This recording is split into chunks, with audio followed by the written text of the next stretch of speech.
종목 진단 시작해 보겠습니다. 지금 올려주셔도 늦지 않습니다. 전화 상담 가능합니다. 365-8200으로 지금 바로 전화 주시면은 여러분들의 그 기회를 잡으실 수가 있고요. 또 게시판 종목 진단도 이제 막 시작했습니다. 지금 올려주셔도 돼요. 그러면 저희 첫 번째 종목으로는 전화 한번 받아보겠습니다. 여보세요? 네, 여보세요? 네, 반갑습니다. 네, 네. 반갑습니다. 수고하십니다. 어떤 종목이 궁금하신가요? LIG 넥스원을 산 지가 네. 오래됐는데, 네. 이거 올라가지 않고 계속 떨어져가지고, 이거 본전까지 갈래나 해서 본전까지 전화드렸습니다. 가려나. 그러면 본전이면 매수가가 얼마신데요?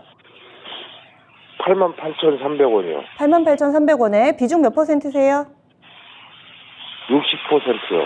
아, 비중이 높으시군요. 네. 그래서 원금 회복하면 팔고 싶으신 거죠?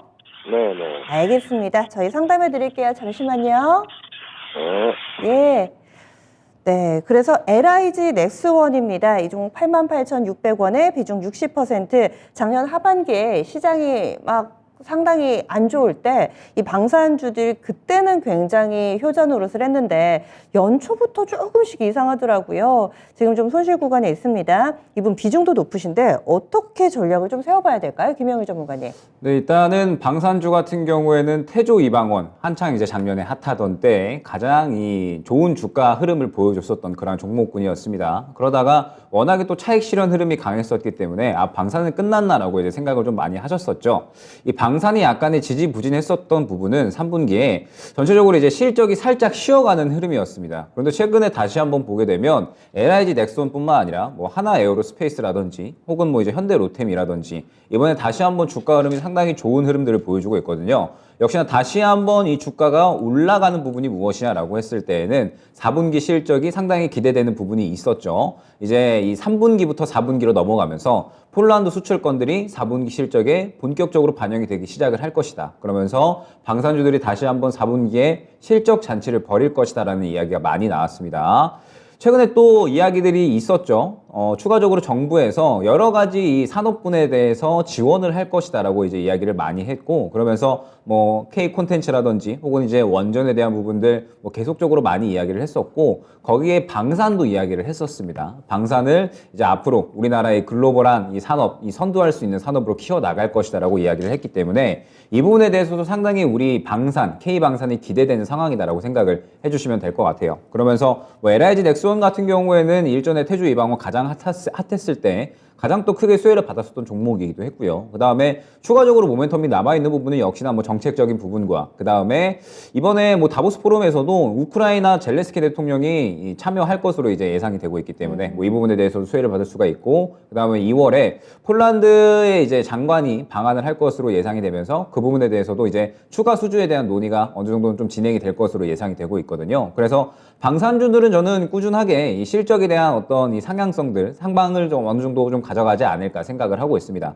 다만 LIG 넥스원 같은 경우에는 작년에 너무 좋았기 때문에 이 부분이 조금 문제가 되는 것 같아요. 작년에 너무 좋았기 때문에 올해에는 약간의 이 실적 흐름이 작년 대비 약간 부진할 것이다라는 이런 이제 우려감이 있고, 그다음에 추가적으로 KCGI 우리 시장에는 최근에 강성부 펀드라고 알려져 있는 그런 이제 이 기업인데, 이 기업에 일전에 한번 교환 사채를 발행한 적이 있었습니다. 무기업인 이제 LIG에서 LIG 넥스원 이 주식을 가지고 이 교환 사채를 발행을 한 적이 있었고, 단가가 5만 원대에 형성이 되어 있거든요. 5만 원대에 형성이 되어 있는데 1년 만기짜리가 이제 지금 해제가 됐고, 그러면서 오버행 우려감이 지금 어느 정도 남아 있는 상태입니다. 오버행 우려감이 있다 보니까 5만 원대에서 물량이 해제가 된다라고 하면 당연히 또 이 부분에 대해서 우려감이 있을 수밖에 없겠죠. 그리고 최근에 방산주 흐름을 보게 되면은 좋은 이야기들이 많이 나오면서 상승이 나왔지만 결국에 어제부터 약간의 차익 실현 흐름이 나오고 있습니다. 뭐 방산주뿐만 아니라 전체적인 종목들 자체가 이제 슬슬 설날 맞이하다 보니까 약간의 차익 실현 흐름이 나오고 있다라고 생각을 해주시면 될 것 같아요. 그러면은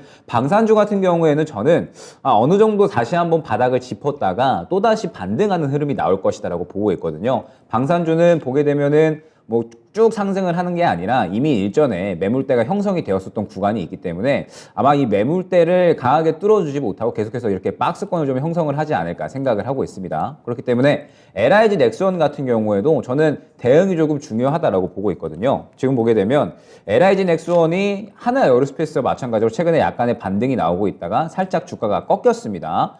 이 말의 뜻은 무엇이냐? 85,000원 정도의 매물대에 부딪히고 지금 어느 정도 차익 실현이 나오고 있다라고 생각을 해주시면 될 것 같아요. 그러면은 지금 현재 구간에서 중요한 건 무엇이냐? 이전 저점이 약 한 75,000원 정도의 형성이 돼 있거든요. 그러면은 75,000원을 이탈을 하지 않아야지 현재 구간을 지켜주면서 다시 한번 반등을 꾀할 수 있다라는 뜻이 될 겁니다. 지금 현재 단가가 88,300원 수준이시기 때문에 현재 구간에서 75,000원을 이탈을 한다라고 했을 때는 일단은 어느 정도 비중을 축소를 해주시는 게 좋을 것 같습니다. 말씀드렸듯이 4분기까지는 실적이 정말 좋았지만 앞으로는 좋을 것인가에 대한 의문감이 약간은 있고요. 그 다음에 지금 현재 오버행 우려까지 어느 정도 좀 있는 상태에서는 75,000원 이탈 시에 추가적으로 하락을 할 수 있다라는 부분을 좀 염두를 해주셔야 될 것 같아요. 비중도 상당히 좀 높으신 만큼 일단 75,000원 이탈 시에는 비중 축소 전략 가져가 주시는 게 좋을 것 같고, 혹시나 75,000원을 어느 정도 지켜주면서 다시 한번 반등 흐름이 나온다라고 하면 반등 구간은 다시 한번 85,000원 구간이 될 겁니다. 지금 보게 되면은 85,000원 구간에 결과적으로는 매물대가 굉장히 두터운 모습을 확인을 할 수가 있거든요. 그러면은 85,000원이 가장 중요한 매물대로 작용을 한다라고 이제 확인을 해주시면 될 것 같고, 85,000원 돌파 시에는 9만원 정도까지는 노릴 수가 있겠지만 가장 중요한 부분은 85,000원을 돌파하느냐, 이 여부가 가장 중요할 것 같습니다. 때문에 일단 현재 구간에서는 1차 목표가는 85,000원으로 잡아주시고요. 75,000원 말씀드렸던 이 지지라인을 잘 지켜주어야 됩니다. 이 구간에서 반등이 나왔을 때 85,000원 정도 근처 구간에 오게 되면 어느 정도 이 손실을 조금 감수하고서라도 이 구간을 돌파하지 못했을 때에는 어느 정도 이 매수가 근처에서 정리하는 전략 안내드릴 수 있도록 하고요. 혹시나 75,000원을 이탈을 하게 된다라고 했을 때는 말씀드렸듯이 비중 축소 후에 향후에 이제 다시 한번 바닥을 잡게 되면 어찌됐든 LIG 넥스원을 포함을 해서 K 방산주들은 굉장히 이제 견고한 매출이 나오고 있습니다. 그 말 뜻은 어느 정도 바닥을 잡게 되면 또 반등이 강하게 나올 수 있는 그런 종목군이다라는 뜻이 되니까 이탈 시에는 비중 축소했다가 향후에 다시 한번 추가 매수를 노려보자 안내드리도록 하겠습니다. 85,000원 되면은 전략 매도인가요? 지금 비중이 높으셔가지고 좀 분할 매도의 방법은 없을까요? 85,000원이 말씀드렸듯이 굉장히 좀 강한 매물대거든요. 그래서 돌파를 해주면은 9만원까지 보셔도 되는데 괜찮은데. 만약에 돌파를 해주지 못하면은 바로 또 지금 현재 단가까지 떨어질 거거든요. 네. 그렇기 때문에 일단 85,000원 근처까지 온다. 그러면 일단은 전략 매도를 어느 정도 좀 염두를 해주시고 대응을 해주시는 게 좋을 것 같습니다. 예, 시청자님 저희가 전략 이렇게 세워드렸는데 원금 회복까지는 약간 좀 힘들 것 같아요. 네, 알겠습니다. 예, 잘 대응해 보세요. 네, 수고하셨습니다. 네. 연초에 방산주들이 좀 잠잠한데 그래도 또 수주 소식이라든지 이런 부분들 기대하시는 분들이 상당히 많으실 겁니다. LIG 넥스원 한 가지만 좀 여쭤볼게요. 김영일 전문가님, 이거 추세 꺾인 건가요? 저는 추세가 살짝 꺾였다고 보고 있고 다시 바닥을 잡고 반등 구간이 나와줘야 되는데 네. 지금 방산주들은 저는 사실 굉장히 좋게 보고 있는 종목군들이긴 했거든요. 그러면서 대장을 하나 에어로스페이스로 저는 보고 있습니다. 그런데 보게 되면 하나 에어로스페이스 같은 경우는 최근에 어느 정도 이 일전에 태조 이방원 이제 시절에 그때 이제 상당히 상승이 잘 나왔다가 조정 나오고 다시 한번 힘 모았다가 최근에 상승이 나오는 경우거든요. 그런데 결국에는 현재 약한 최근에 83,000원 정도 구간에서 네. 신고가를 뚫어주지 못했단 말이죠. 그 말은 신고가 뚫어주지 못하고 최근에 실적 흐름 긍정적이기는 하지만 신고가를 뚫어줄 만큼은 아니었다라고 생각을 해주시면 됩니다. 그럼 지금은 차익 실현이 나오고 있는데 중요한 부분은 저는 이 물량이 다 나오지는 않았다라고 생각이 되거든요. 아직까지 물량은 살아있기 때문에 아마 바닥 잡아주면은 또 재매수할 수 있는 구간은 나오지 않을까. 네. 재매수하면 또 쉽게 수익을 줄 수 있는 그런 종목군들이다라고 생각이 되거든요. 아쉬운 점은 LIG 넥스원보다는 지금 현재 시장에서 방산주가 하나 에어로스페이스가 약간 이제 대장의 성격으로 움직이고 있기 때문에 만약에 이 종목이었다면 정리보다는 이제 저점에서 추가 매수하는 전략으로 좀 안내를 드렸을 것 같은데 LIG 넥스원은 약간의 좀 우려감이 있는 종목이다 보니까 정리 안내드렸다라는 점까지 참고해 주시면 좋을 것 같습니다. 네, 방산주의 흐름까지 함께 좀 알아봤습니다. LIG 넥스원 오늘 첫 번째 종목 진단 해드렸고요.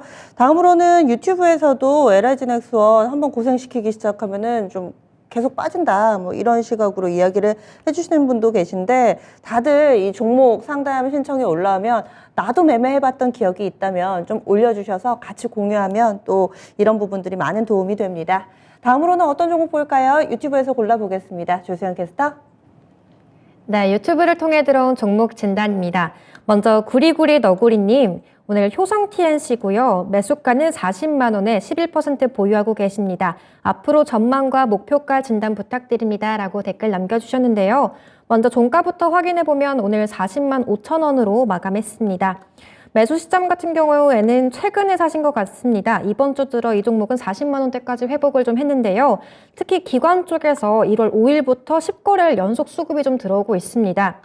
이 종목 같은 경우에는 스판덱스 관련 종목이고요. 중국이 세계 스판덱스 수요 60% 정도를 차지하고 있어서 중국 경기 회복에 따라 수혜를 볼 리오프닝주로 좀 분류가 되고 있습니다.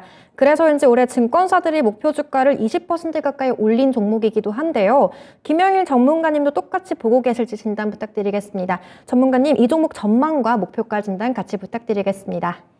네, 말씀 주셨던 것처럼 효성 TNC 같은 경우에는 섬유 부분이 가장 주요한 캐시카우다 생각을 해주시면 될 것 같습니다. 그러면서 올해 중국이 산업 재가동을 하다 보니까 전체적으로 이제 이 섬유에 대한 부분들 수요가 많이 올라갈 것이다라고 기대가 상당히 좀 되고 있는 상황이에요. 그러면서 올해 이제 이 원래 섬유 쪽에는 공급 과잉 현상이 작년 내내 이어졌었는데 올해는 또 이 공급 과잉 현상이 어느 정도 좀 해소가 되면서 이 가격에 대한 부분들이 정상화되고 오히려 개선이 될 것이다라고 기대가 되고 있습니다. 그러다 보니까 효성 TNC 같은 경우에도 실적에 대한 부분들 개선이 되겠구나, 이 중국 리오프닝에 대한 이런 효과 확실히 좀 받겠구나 기대가 되고 있는 상황인데 저는 중요한 부분이 무엇이냐, 저는 이 부분이 어느 정도 조금 반영이 되지 않았나라고 생각을 합니다. 왜냐하면 지금 최근에 주가의 흐름을 보게 되면 결과적으로는 이 흐름을 봤을 때 계속적으로 하락이 나오다가 눈에 띄는 거래량이 한 번 나오고 이 구간에서 다시 한번 힘을 모았다가 이 구간을 돌파하는 그런 이제 이 흐름이 나왔죠. 결과적으로는 이제 어느 정도 매집을 하고 수렴을 하다가 돌파하고 주가가 이제 탄력이 나오는 그러한 구간이 나왔다라고 생각을 해주시면 될 것 같은데,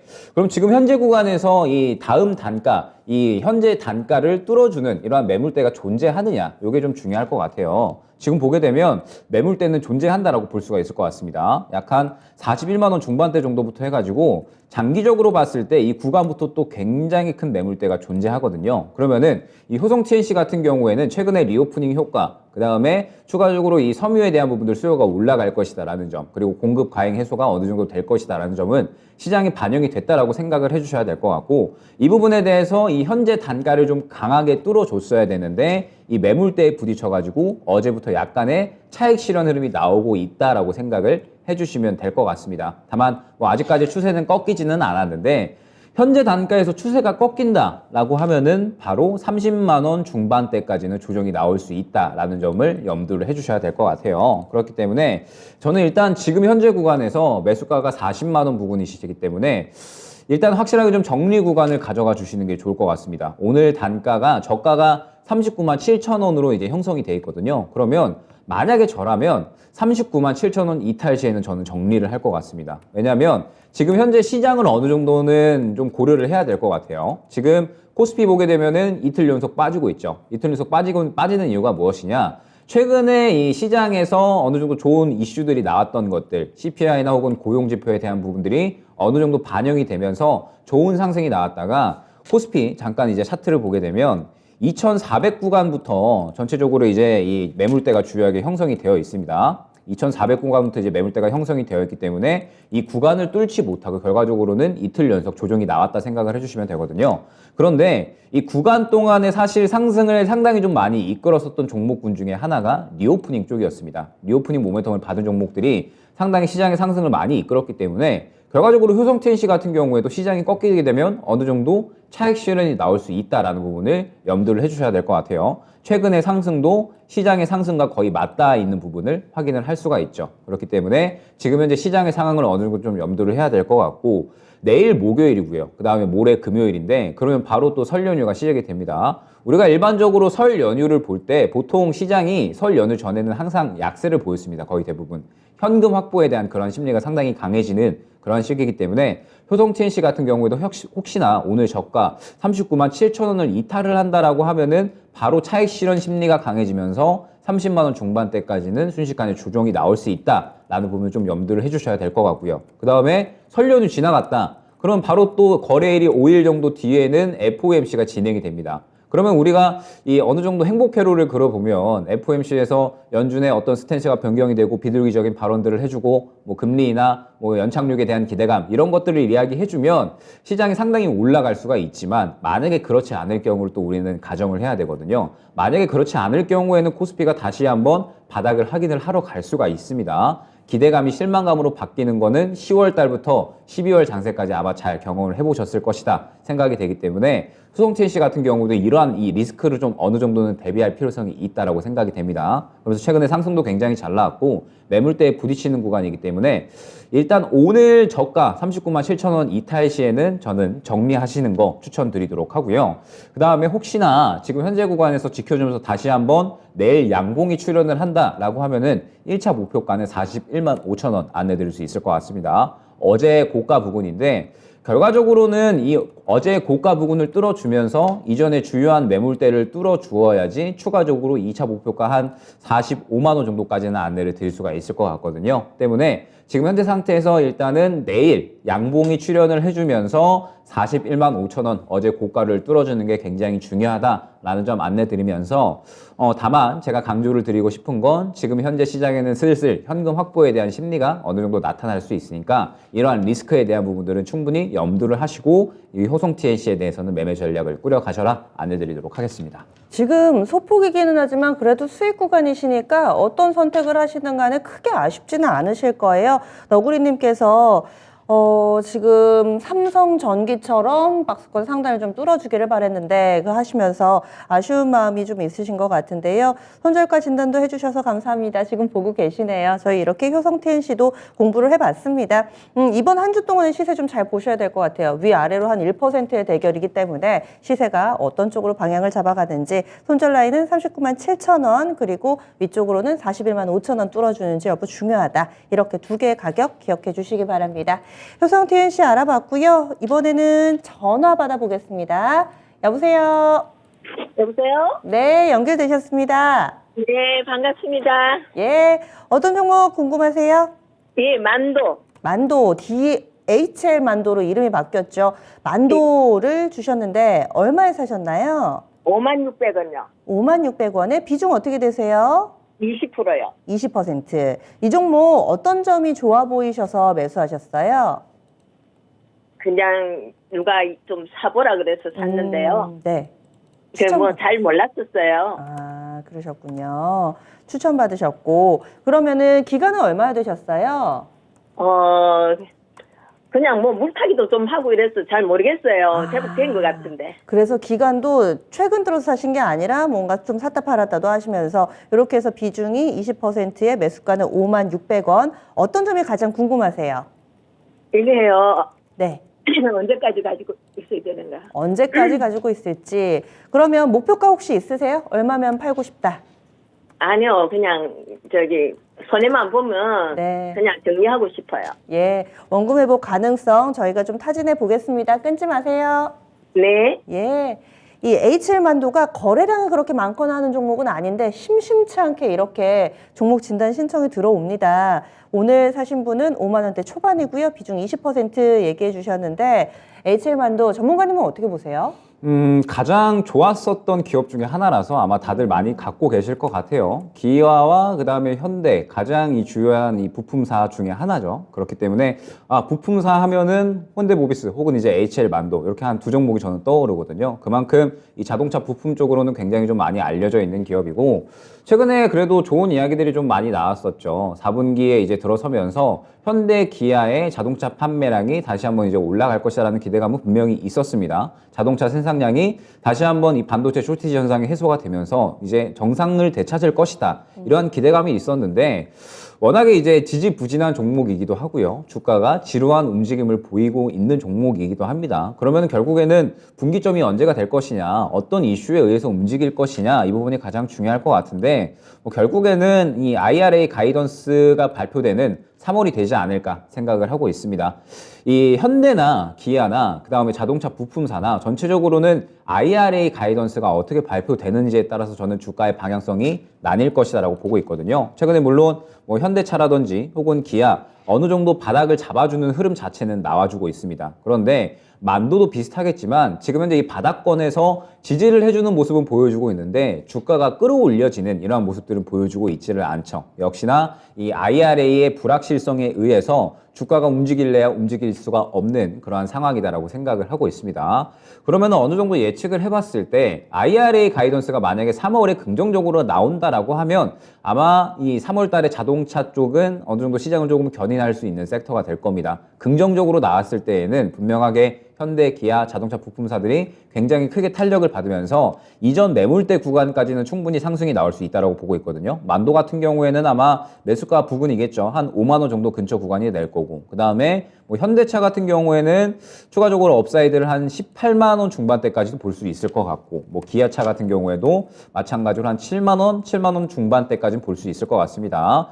긍정적인 결과가 나왔을 때에는 지금 현재 바닥을 잡고 있기 때문에 전체적인 자동차 종목들은 다 올라갈 것이다라고 보고 있어요. 그런데 만약에 IRA 가이던스가 부정적으로 나온다. 우리 기업들이 굉장히 좋지 않은 내용으로 나온다라고 했을 때에는 이 우려감이 그대로 실망감으로 전환이 되면서 현재 바닥권에서 이 바닥권을 그대로 이탈하는 흐름이 나올 수가 있겠죠. 때문에 지지라인은 좀 확실하게 잡고 가야 되는 종목이 아닌가 생각이 됩니다. HL 만도 같은 경우에는 4만 원이 주요한 지지라인이다라고 생각을 해주시면 될 것 같고 매수가 대비 약간 조금 손실폭이 좀 크기는 하세요. 약간 4만 원 정도가 20% 가까이 되는 그런 이제 손실률이기는 한데 혹시나 4만 원을 이탈을 하게 된다라고 이제 가정을 했을 때에는 HL 만도가 다음 지지라인이 약간 3만 원 중반대 정도에서 이제 확인이 됩니다. 그러면은 3만 원 중반대에서 다시 한번 바닥을 잡고 반등이 나온다라고 했을 때에는 이 4만 원 구간이 굉장히 큰 매물대로 작용을 할 것이다 라는 부분이 중요할 것 같아요. 최근에도 굉장히 많은 이 투자자들이 1년 새에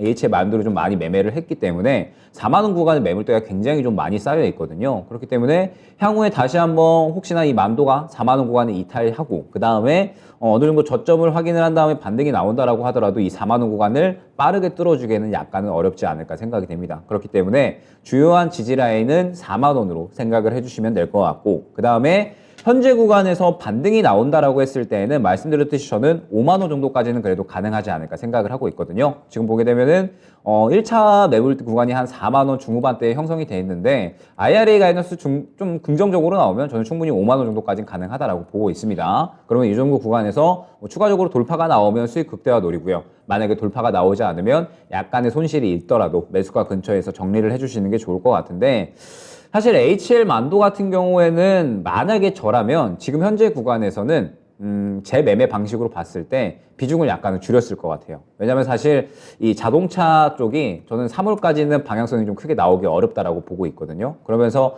4분기에 이 실적에 대한 고점을 어느 정도는 찍었다라고까지도 이야기가 지금 현재 자동차 업계에 나오고 있는 그런 상황이기 때문에 현재 상태에서 주가가 크게 변동성을 보이기 어렵다라고 하면 어느 정도 비중을 축소를 해서 저라면 다른 종목 쪽으로 수익을 좀 만회하는 그런 전략이 저는 적절할 수도 있다라고 생각이 됩니다. 그렇기 때문에 만약에 그렇게 하실 생각이 있으시다라고 하시면 저는 4만 한 3천 원 이탈 시에는 4만 원 바닥을 확인하러 갈 수가 있거든요. 그러면은 4만 3천 원 이탈 시에는 비중을 조금 줄여서 IRA 가이던스 3월에 어떻게 나오는지 봐야지 이러한 이제 전략으로 꾸려가시고 확보한 비중으로는 다른 종목으로 조금 기회비용을 어느 정도 좀 만회하는 쪽이 좋지 않을까 생각이 됩니다. 말씀드렸듯이 지금 현재 이 자동차 쪽은 4분기 실적에 대한 부분들이 이제 어느 정도 고점을 찍었다라고 이야기가 나오고 있고 경기 침체에 의해서 그리고 고금리에 의해서 수요가 지금 많이 떨어지고 있는 그런 상황이기 때문에 HL 만도 같은 경우에는 충분히 이 저점을 이탈할 가능성도 어느 정도 염두를 해주셔야 될 것 같습니다. 그렇기 때문에 4만 3천 원 이탈 시에는 어느 정도 비중을 축소를 하고 향후에 가이던스가 어떻게 나오는지에 따라서 대응 전략을 꾸려나가는 거를 이제 추천을 드립니다. 만약에 현재 구간 이탈하거나 혹은 지켜주면서 IRA 가이던스가 긍정적으로 나온다라고 하면 5만 원 목표가로 이제 두고 대응 전략을 꾸려나가면 되는 거거든요. 그런데 혹시나 안 좋게 나왔을 경우를 대비를 해야 되니까 4만 원 구간 이탈 시 혹은 이제 나는 너무 오래 걸리는 게 싫다 혹은 기회비용을 소모하는 게 싫다라고 하시면 4만 3천 원 구간 이탈 시에는 어느 정도 비중 축소를 해서 향후에 다시 한번 이 저점이 잡히고 그 다음에 반등 구간이 나올 때 추가 매수 전략을 통해서 HL 만도 같은 경우에는 손실 만회 쪽으로 목표를 가지고 진행을 하시기를 추천드리도록 하겠습니다. 네, 시청자님 이 종목 공격적이기보다는 조금은 방어적인 성격으로 좀 최대한 손실을 줄이고 나오는 방안 저희가 마련해 드렸는데요. 더 궁금하신 사항 없으세요? 예, 없습니다. 예, 잘 대응해 보시기 바랍니다. 네, 이렇게 HL, 네, 감사합니다. 네, HL 만도 알아봤습니다. 워낙에 김영일 전문가님 이런 2차 전지라든지 완성차, 자동차 섹터에 대해서는 3월에 있을 미국의 IRA 가이던스 발표가 분기점이 될 것이다. 여러 번 다른 방송에서도 이야기를 했습니다. 그래서 그런지 게시판에서 이 가이던스 발표 나오면 영향받는 섹터가 어떤 쪽으로 보시나요? 간략하게만 이 부분 답변 부탁드릴게요. 어떤 섹터 영향받을 걸로 보세요? 일단은 뭐 완성차나 그다음에 자동차 부품 쪽은 가장 직접적인 연관을 받겠죠. 그러면서 좋게 나오면은 주가가 올라갈 거고요. 네. 좋게 안 나오면 안 좋게 나오면 주가 떨어질 건데 저는 여기서 사실 자동차 부품 쪽이나 완성차 쪽을 보기보다는 조금 더 이제 공급망에 대한 부분들을 좀 지켜보시기를 추천을 드려요. 왜냐면은 지금 이제 이 소재 기업들도 IRA 어떻게 나오느냐에 따라서 완전하게 투자를 미국 쪽으로 할 것이냐 아니면은 방향 돌려서 다른 국가 쪽에 이제 이 미국은 조금 투자하고 다른 국가 쪽에 조금 더 이제 이 방향성을 늘릴 것이냐 이러한 부분들에 대해서 세부 사항을 아직 조율 중이기 때문에 지금 최근에 2차 전지 소재 쪽들도 약간은 쉬어가는 흐름이잖아요. 아까 이제 이야기했었던 뭐 LNF 같은 경우에도 그렇고 아마 마찬가지로 공급망 관련돼서는 저는 이 3월 달에 또 이야기가 될 것으로 보고 있기 때문에 2차 전지 소재 쪽이라든지 그 다음에 또 태양광 쪽도 어느 정도 볼 필요가 있겠죠. 어찌됐든 IRA 관련해서 이제 이야기가 될 수 있는 그런 종목군들이고, 그 다음에 추가적으로 IRA 3월에 가이던스가 이제 세세하게 나온다라고 했을 때 인프라 쪽도 저는 어느 정도 좀 지켜볼 필요가 있다라고 생각이 됩니다. 본격적으로 IRA 세부 내용이 나온다라고 했을 때에는 우리 기업들이 또 어떤 방향으로든 투자를 진행을 할 거고 그 투자를 진행함에 있어서 또 인프라에 관련된 이러한 종목들도 탄력이 나올 수가 있으니까 아마 굉장히 또 이 가이던스에 따라서 시장에 많은 종목들이 요동칠 것이다라고 보고 있어서 지금부터 미리 뽑아보시는 거 나쁘지 않을 것 같습니다. 예, 알겠습니다. 깔끔하게 또 정리해 주시네요. 완성차, 자동차 쪽 소재 그리고 인프라 관련된 종목군들까지 눈여겨보자. 이렇게 정리해봤습니다. 다음으로는요, 유튜브에 그 사이 종목 좀 쭉 올려주고 계시는데요. 골라보겠습니다. 조세현 캐스터. 유튜브를 통해 들어온 종목 진단입니다. 닉네임 마왕님, 이츠한불이고요. 매수가는 26,500원에 10% 보유하고 계십니다. 진단 부탁드립니다. 매수가가 좀 높긴 한데 상반기에 올라올 수 있을까요? 라고 남겨주셨어요. 먼저 종가부터 확인해보면 오늘 19,000원으로 마감을 했습니다. 네, 매수가가 26,500원이라고 하셨는데 사신 지가 좀 꽤 되신 것 같습니다. 작년 4월 말쯤에 실외 마스크 해제 소식 나오면서 그때 한번 화장품주들이 급등을 했었는데요. 그때 31,000원대에서 고점을 찍고 내려왔는데 그쯤에 아마 사신 것 같습니다. 네, 화장품주들 리오프닝 호재 그리고 국내에서도 이제 실내 마스크 해제 관련 이슈가 나오면서 움직이긴 하지만 실적 기대감 나오고 있는 대형 화장품주 외에는 이츠한불 같은 경우 예전만큼 좀 회복은 못하고 있는 상황인데요. 지금 매수가와 갭이 크신 상황이어서 언제쯤 회복이 될지 좀 궁금하실 것 같습니다. 김영일 전문가님, 이츠한불 상반기 회복이 가능할까요? 어렵네요. 어려운 종목이고 최근에 이제 화장품 관련주들 굉장히 좋은 상승이 많이 나오고 있습니다. 그러면서 굉장히 크게 탄력이 나오는 그런 종목군들이 있는 반면에 상대적으로 약간은 탄력이 덜한 그런 종목들이 있죠. 이츠한불 같은 경우에는 어느 정도 이 16,000원에서 약간 2만 원 정도까지 밴드를 형성을 하고 있다라고 생각을 해주시면 될 것 같은데 중요한 부분이 무엇이냐? 이츠한불 같은 경우에도 약간 2만 원 정도부터 이제 조금 장기로 늘려서 보면은 매물대가 굉장히 두터운 모습을 확인을 할 수가 있어요. 그러면서 화장품 기업들 보게 되면은 지금 현재 이 중국의 상황에 의해서 어느 정도 다른 나라 쪽으로 전략을 잘 꾸려 나가는 그러한 기업들이 있는 반면에 아직까지 이 중국 내에서 이 매출이 조금 긍정적인 모습을 보여주지 못하고 있고 손실 중인 회사가 있습니다. 이 이츠한불 같은 경우에는 중국 내 사업도 아직까지는 그렇게 잘 진행이 되지 못하고 있고요. 그 다음에 실적 자체도 아직까지는 손실 중이다라고 생각을 해주시면 될 것 같아요. 그러면서 올해 자회사 중에 4곳이 자본 잠식 상태에 있다라고까지도 이야기가 나왔거든요. 아직까지 이츠한불 같은 경우에는 굉장히 좀 넘어야 될 산이 많다라고 생각을 해주시면 될 것 같은데 이츠한불은 잘만 하면 저는 빠져나올 수도 있겠다라는 생각이 들거든요. 지금 현재 매수가가 26,500원이신데 최근에 이츠환불이 보게 되면 굉장히 이 수급적인 부분은 저는 긍정적이었다라고 생각이 됩니다. 역시나 리오프닝에 대한 기대감으로 인해서 그리고 뭐 실내 마스크 해제라든지 여러 가지 좋은 이슈들이 많이 나왔기 때문에 충분히 저는 이 이츠환불 같은 경우에는 이 기업적인 내용 다 떠나서 수급적인 부분으로 봤을 때 어떤 급등 탄력은 나올 수 있지 않을까라고 생각을 하고 있는데 다만 이제 문제점이 무엇이냐 최근에 화장품주들이 완전히 크게 탄력이 나온다라기보다는 살짝 힘을 주고 저는 빠졌다라고 생각을 하고 있거든요. 왜냐면은 이제 연휴 시작되고요. 그 다음에 동시에 중국에서도 춘절이 시작되기 때문에 화장품 쪽에는 약간은 악재일 수가 있죠. 왜냐면은 중국 춘절이 시작이 되면서 민족 대이동이 되게 되면 다시 한번 코로나 대확산이 될 수가 있으니까 그러니까 리오프닝 쪽에는 살짝의 악재로 작용을 할 수가 있는데 결국에 이 리오프닝에 대한 흐름은 필연적일 수밖에 없다라고 생각을 해야 될 것 같습니다. 지금 중국이 워낙에 한 번에 문을 열어가지고 중국 대도시에서는 이미 이제 정점이 지났다 이야기가 나오고 있고 이번에 춘절 지나가면서 한 차례 좀 대확산 됐다가 다시 한번 정점 지나가게 되면 이 화장품 쪽들도 분명하게 저는 리오프닝에 대한 어떤 탄력 받을 수 있지 않을까 생각을 하고 있거든요. 그렇기 때문에 저는 대응만 잘하면 빠져나올 수 있지 않을까라는 생각을 하고 있습니다. 지금 보게 되면은 말씀드렸듯이 매물대가 2만 원에 굉장히 주요하게 형성이 되어 있는 모습을 확인을 할 수가 있는데 말씀드렸듯이 최근에 16,000원에서 2만 원 정도까지 이 박스권을 형성을 하면서 수급이 굉장히 좀 긍정적이었거든요. 수급이 나쁘지 않았기 때문에 현재 구간에서 다시 한번 힘을 모았다가 이 2만 원을 돌파를 해주는 그러한 시도를 좀 해주지 않을까 생각이 됩니다. 그러면은 돌파를 해주면 약 한 23,000원 정도까지는 노릴 수가 있는 그러한 단가가 확인이 되거든요. 그렇기 때문에 일단 이츠환불 같은 경우에는 지금 당장의 추가 매수나 혹은 비중 축소에 대한 전략보다는 조금 더 기다렸다가 리오프닝에 대한 그리고 화장품주들에 대한 이러한 타이밍이 다시 한번 오는 시기가 있을 겁니다. 저는 리오프닝 쪽에 이제 가장 수혜를 받을 수 있는 기업들이 어디냐라고 했을 때 첫 번째 혹은 이제 두 번째 정도에 꼽히는 이러한 섹터가 화장품이다라고 보고 있거든요. 가장 안 좋았지만 이 중국 내수 경제 활성화에 따라서 또 가장 좋아질 수 있는 그러한 섹터이기 때문에 저는 조금 더 시기를 기다렸다가 중국 리오프닝에 대해서 다시 한번 시장에 이 기대감이 차오를 때 그때 분명하게 화장품은 다시 한번 큰 급등이 나올 수가 있을 겁니다. 그러면은 이츠환불도 지금 워낙에 물량을 좀 많이 모아놨기 때문에 그 시기에 맞추어 가지고 충분히 탄력이 나올 수 있다라고 보고 있거든요. 그렇기 때문에 일단은 지금 현재 구간에서 다시 한번 눌림 구간을 기다렸다가 저는 약 한 16,000원에서 17,000원 혹은 이제 17,000원 중반대 사이에 이렇게 수급이 굉장히 좀 강하게 들어오는 구간이 출현을 할 것이다라고 보고 있습니다. 수급이 강하게 들어오는 구간이 나오게 되면 다시 한번 문의를 주시면 좋을 것 같아요. 다시 한번 문의를 주시게 되면 그때에는 단가까지 조금 상세하게 잡아드릴 수 있을 것 같아서 일단은 조금 더 지켜보고 리오프닝에 대한 이러한 타이밍이 다시 한번 시장에 올 때 화장품주는 저는 분명하게 다시 한번 좀 탄력이 나와줄 것이다 보고 있으니까 이 수급이 다시 한번 들어오는 그 구간이 이 시작의 어떤 출발점, 주가 상승의 출발점이 될 수 있으니 그때 다시 한번 문의 주시기를 추천드리도록 하겠습니다. 네, 마왕님 자주 오시죠? 그래서 지금 무슨 이야기를 해주셨는지 설명을 충분히 좀 잘 알아들으셨을 것 같습니다.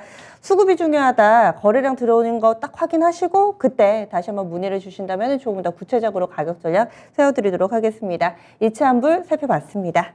전화가 와 있습니다. 좀 기다리신 것 같은데요. 저희 만나볼게요. 여보세요? 예, 수고 많으십니다. 예, 시청자님 어떤 종목이 궁금하세요? 예, 알체라. 알츠라요? 요즘에 많이 올랐는데 얼마에 사셨어요? 14,500원요. 아, 많이 올라서 저는 종목명만 듣고 수익을 좀 내시려나 했는데 사신 지 오래되셨네요. 작년 8월달에 샀습니다. 아, 비중은 어떻게 되시는데요?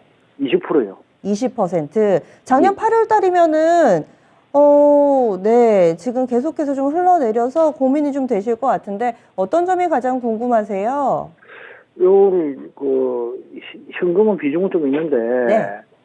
지금 변동성이 강하니까 말이 우림도 있고 또 연말에 이달에 또 FOMC 회의가 있고 이래서 네. 추가 매수를 해서 단가를 좀 낮춰야 될지 안 그러면 이대로만 가져가야 될지 좀 오메스가 드리겠습니다. 예, 예. 아, 시청자님, 10,000원 이하일 때는 아예 쳐다도 안 보셨죠? 예, 그냥 묻어놨습니다. 그렇죠. 사람 마음이 그렇습니다. 그러다가 요즘에 막 뉴스도 많이 나오고 막 올라오니까 이걸 어떻게 해야 되나 좀 고민을 하시는 것 같은데 거래량 붙으니까요. 저희 한번 희망을 가지고 진단 기다려 보도록 하겠습니다. 끊지 마세요. 예, 감사합니다. 예. 현금은 좀 있으시대요. 비중이 20%고 오래 기다리신 종목 어떻게 해볼까요? 김영일 전문가님 솔루션을 내려주시죠. 알체라가 최근에 굉장히 좋은 모습을 보여주고 있습니다. 그러면서 이제 차트 잠깐 보게 되면 거래량이 약 한 2년인가요? 2년, 1년 반 정도 만에 가장 큰 거래량이 지금 최근에 이제 들어오고 있다고 생각을 해주시면 될 것 같고, 역시나 AI, 스마트 뷰잉 기술에 대해서 이제 어느 정도 이 개발이 된 부분들, 이런 부분들이 시장에 상당히 좀 주목을 받았다라고 볼 수가 있을 것 같은데, 저는 시장의 분위기도 함께 조금 봐야 되지 않을까. 최근에 AI에 대한 부분들이 상당히 주목을 많이 받았잖아요. 그러면서 오늘 같은 경우에는 KT알파 한국형 챗봇을 만든다, 이러한 이야기들이 나오면서 바로 이제 상한가를 달리는 모습들이 나왔고, 알체라 같은 경우에도 이제 얼굴 인식 기술에 대해서 상당히 좀 특화되어 있는 그런 기업이거든요. 그러면서 이미 뭐 미국 쪽이라든지 상용화가 되어 있고, 미국 쪽의 CCTV 알체라의 기술이 상당히 이제 잘 쓰이고 있다라고 합니다. 그러면서 정확도가 상당히 높기 때문에 일전에는 이러한 기술로 인해서 메타버스 쪽으로도 엮였었던 그러한 기업이죠. 앞으로 이 성장도는 좀 무궁무진한데 당장의 실적은 잘 나오지 않고 있다 보니까 완전하게 이 성장주의 성격, 그리고 이 어느 정도 앞으로 꾸준하게 조금 이 성장할 수 있는 그런 기술주의 성격을 띠고 있다고 생각을 해주시면 될 것 같습니다. 그러면은 결국에 알체라 같은 경우에는 이번 테마가 힘이 강하게 돌 때 웬만하면은 대응을 해야 된다라는 부분이 좀 중요할 것 같거든요. 일단 시간에 보니까 시간으로 4% 정도 더 올라가고 있습니다. 역시나 AI에 대한 부분들이 저는 아마 이번 주 내내 조금 이어지지 않을까 생각을 하고 있거든요. 아까 제가 그 이상형 월드컵 할 때에도 KT 알파 이제 조금 더 갈 수 있다, 내일 하루 정도 더 건드려 볼 만하다 말씀을 드렸었던 것처럼, 지금 현재 이 AI에 대한 부분들은 시장에서 상당히 좀 강력하게 탄력이 나오고 있기 때문에 아마 내일 정도 됐을 때 추가적으로 흐름이 나올 수가 있고, 그 다음에 내일 이 다보스 포럼에서 윤석열 대통령께서 연설을 하시는데 디지털 질서에 대한 부분들도 이제 주요한 의제로 내걸었기 때문에 이 부분에 대해서도 또 AI가 한 차례 좀 주목을 받을 수 있지 않을까 생각을 하고 있습니다. 그러면은 알체라 같은 경우에는 지금 현재 구간에서 사실 추가 매수하기에는 많이 부담스럽죠. 왜냐면은 최근에 저점 구간이 6,000원, 7,000원 구간이었는데 최근 고점이 12,000원 구간이었으니까 이 70% 정도 상승이 나왔다 생각을 해주시면 되거든요. 이미 엄청나게 크게 상승이 나왔다라고 생각을 해주셔야 될 것 같고, 그러면서 어제 고가를 보게 되면은 약 11,900원 수준입니다. 11,900원 수준을 뚫지를 못하고 약간의 윗꼬리를 그리는 모습이 나왔죠. 현재 윗구간, 이 정도 구간에 어느 정도 이 매물대가 형성이 되어 있다고 생각을 해주시면 될 것 같습니다. 그러면서 이제 또 주의를 해야 될 점이, 시청자님께서 말씀을 잘 해주신 게 FOMC, 그 다음에 설 연휴 딱 앞두고 있잖아요. 앞두고 있는 만큼 아마 금요일에는 현금 확보 심리가 굉장히 극대화되지 않을까 저는 생각을 하고 있거든요. 그러면은 차익 실현 나올 수 있는 종목은 거의 대부분 다 차익 실현 나올 수 있다라는 부분을 염두를 해주셔야 됩니다. 그러면 알체라는 저는 상당히 내일이 중요하다고 보고 있거든요. 시간외로 추가적인 상승이 나오고 있으니까 내일 양봉이 출현을 하겠죠. 그러면은 양봉이 출현을 하면서 어제 고가를 좀 강하게 뚫어줘야지 추가적으로 수익을 좀 노릴 수가 있다라는 뜻이 됩니다. 그러면은 목표가를 조금 더 높여보면은 약 한 13,500원 정도가 될 것 같거든요. 다음 매물대가 13,500원에 형성이 되어 있기 때문에 만약에 내일 양봉 출발해주면서 어제 고가죠, 11,900원 강하게 뚫어준다? 그러면은 13,500원 정도까지 노릴 수 있을 것 같고요. 그러면은 그 정도 구간에서는 정리를 해주시는 게 좋습니다. 그런데 혹시나 만약에 내일 장 시작하고 나서 11,900원 구간을 강하게 뚫어주지 못한다, 그러면서 순식간에 음봉 전환하면서 오늘 저가를 이탈을 한다라고 하면 약 한 9,000원 후반대 정도까지는 조정이 나올 수가 있다라는 점을 염두를 해주셔야 됩니다. 그러면은 향후에 알체라가 다시 한번 시장에서 주목을 받을 때까지 기다렸다가 추가 매수 대응하는 전략이 있을 것이고, 저는 그러한 전략은 충분히 가능하다고는 보고 있거든요. 알체라가 이번에 이 얼굴 인식 기술에 대해서 이제 상당히 주목을 받았고, 이제 저는 AI가 충분히 앞으로 시장에서 성장주로서 한 몫을 하겠구나라고 생각을 하고 있기 때문에 향후에 이러한 기술력에 대해서 주목을 받을 것이고, 그러면서 뭐 대응할 수 있는 구간 충분히 좀 나올 수 있을 것이라고 보고 있는데, 다만 그 기간이 언제가 될 것이냐, 얼마나 기다려야 될 것이냐, 이 부분이 문제인 거거든요. 때문에 저는 기회가 왔을 때 그래도 어느 정도는 최소한 비중 특수라도 진행을 해주시는 게 좋지 않을까 생각이 됩니다. 결론적으로 말씀을 드리면 내일 양봉 출발해주면서 11,900원 돌파 시에는 13,000원 정도 때까지는 노릴 수가 있습니다. 그러면은 그 정도 구간까지 왔을 때에는 저점 대비 100% 상승 나온 거거든요. 그러면은 그 정도 구간 왔을 때, 아, 이 정도면 정리하라고 이제 어느 정도 기회를 준 거구나 생각을 하시고 정리를 해주시고, 만약에 11,900원 강하게 돌파하지 못하고 음봉이 좀 나온다. 그러면서 오늘 저가가 1,900원 수준이거든요. 1,900원 수준을 이탈을 한다라고 하면은 9,000원 정도까지는 조정이 나올 수가 있습니다. 그러면은 또 향후에 다시 한번 알차라고 주목을 받을 때까지 기다렸다가 그때 또 맞추어서 추가 매수 대응을 하는 그러한 전략으로 진행을 해야 되니까, 그 기회가 올 때까지 또 기회비용이 얼마나 걸리지는 알 수가 없거든요. 그렇기 때문에 비중 축소 정도는 진행을 하셨다가 이 저점 이탈하게 되면은 향후에 다시 한번 비중 축소 추가 매수를 노리는 전략 안내 드릴 수 있도록 하겠습니다. 네, 반등이 나오면 좀 빠져나오셔야지 원금 회복까지 기다리시면 좀 걸릴 것 같은데요. 도움이 좀 되셨어요? 예. 예, 잘 대응해 보세요. 예, 감사합니다. 예. 마지막으로 저희 빠르게 게시판 질문 하나만 더 보겠습니다. 칠리소스님이 게임주를 신청해 주셨는데요. 조이시티고요. 5,500원에 비중 10% 어떻게 해야 될까요? 하셨어요. 5,500원이면은 지금 약간 손실 구간이신데 이 종목은 어떤 대응 전략 필요할까요? 저희 짧게 한 종목만 좀 볼게요. 조이시티도 슬슬 정리 쪽에 좀 염두를 해주시는 게 좋지 않을까 생각이 되거든요. 지금 보게 되면은 최근에 주가 흐름을 봤을 때 가려면 진작에 좀 갔어야 된다라고 보고 있습니다. 지금 5,300원 구간 계속해서 뚫지 못하고 윗꼬리를 그리고 있거든요. 그러면서 이 구간 위에 실질적으로 매물대가 있다고 봐야 될 것 같은데, 조이시티가 올라온 부분은 최근에 게임주 워낙에 이제 이 판호 발급에 대한 기대감들 이런 부분들이 좀 컸기 때문에 수혜를 받고 있다 생각을 해주셔야 될 것 같습니다. 때문에 만약에 내일 시장 개장하면서 조이시티가 양봉 나와주면서 5,400원 돌파 시도 해줄 때는 추가적으로 수익 극대화 노리면서 뭐 6,000원 정도까지는 노릴 수가 있을 것 같은데, 만약에 그러지 못한다라고 하면 최근에 조이시티도 상승이 적게 나온 건 아닙니다. 20% 넘게 상승이 나와서 순식간에 또 차익 실현이 4,000원대까지 나올 수가 있거든요. 그렇기 때문에 혹시나 내일 이제 강하게 돌파해주는 흐름이 나오지 못하고 음봉이 나온다라고 했을 때에는 지지 구간 약 한 4,800원 정도 확인이 됩니다. 4,800원 이탈 시에는 정리하는 쪽으로 잡고 가주시는 게 좋을 것 같습니다. 네, 그래서 지지 부분이 좀 중요하다. 4,800원 가격대 제시해 드리니까요. 이런 부분 참고하셔서 칠리소스님 잘 대응해 보시기 바라겠습니다. 저희 종목 쭉 살펴봤는데 김영일 전문가는 지금 당장 내가 어떻게 해야 되지? 이 부분을 상당히 좀 잘 알려주시거든요. 그 내용이 궁금하신 분들은 또 이 시간 매주 수요일 함께 합니다. 김영일 전문가 나올 때 진단 신청해 주시면은 단기적인 대응 전략에 더 특화돼서 잘 전략 알려주시니까요. 참고해 주시죠. 그러면은요, 내일장 어떤 움직임을 좀 나타낼지, 그리고 또 중요한 포인트들 짚어주세요, 전문가님. 네, 사실 저는 오늘까지 좀 상승 나와주고 그다음에 한 내일 정도부터는 그래도 좀 조정이 나오면 좋지 않았을까라고 생각을 합니다. 다만 어제부터 좀 조정이 나오고 있기 때문에 이제 슬슬 설 연휴 전에 현금 확보 심리, 그리고 이제 이 고점 코스피 2,400 구간에 대해서 어느 정도 이 저항을 느끼고 있다라고 봐야겠죠. 때문에 살짝 꺾인 만큼 시장이 내일 그리고 모레까지는 약세 보일 확률이 높습니다. 결과적으로는 현금 확보에 대한 심리가 이제 어느 정도 좀 작용을 할 것이다라고 보고 있고, 그렇기 때문에 적극적인 매매보다는 약간은 보수적인 매매로 진행을 해야겠죠. 이번 주에 많이 강조드렸던 부분이 포트 재정비를 해야 되는 시기다라고 이제 많이 말씀을 드렸던 것 같습니다. 연휴 지나가면은 결과적으로는 FOMC 눈치 보기 장세가 또 이어질 거기 때문에 FOMC 눈치 보기 장세에서는 시장은 약간의 조정이 나오되 굉장히 또 이 소형주들이 빠르게 치고 빠지는 그런 장세가 연출이 되거든요. 그래서 한 FOMC 눈치 보기 장세에서는 중소형주 정도만 좀 이 어느 정도 순환을 시키고 그 외에는 이제 어느 정도 전체적으로 현금 확보를 해놓는 게 좋지 않았을까 생각이 됩니다.